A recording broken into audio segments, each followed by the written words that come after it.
Welcome back to another video of Capper Slim. Today we are doing a Rubik's Cube prank to trick your friends or family of how to solve Rubik's Cube. Alright, so let's start with mixing it up. You pull down, so you see it looks like this. You pull down,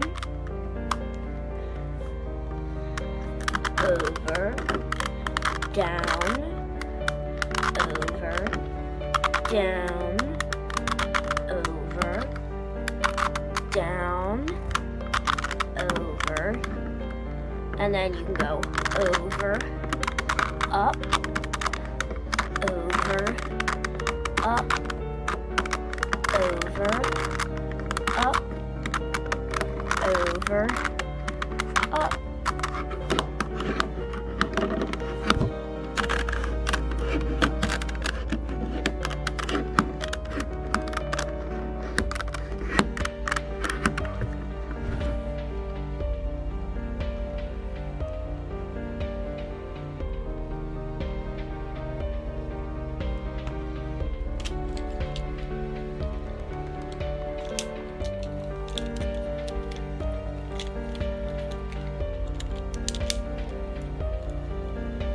I don't believe that you're able to solve this thing.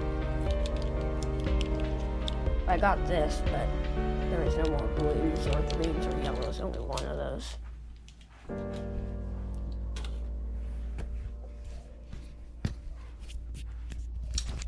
That's all I wanted to say, and see you in another video.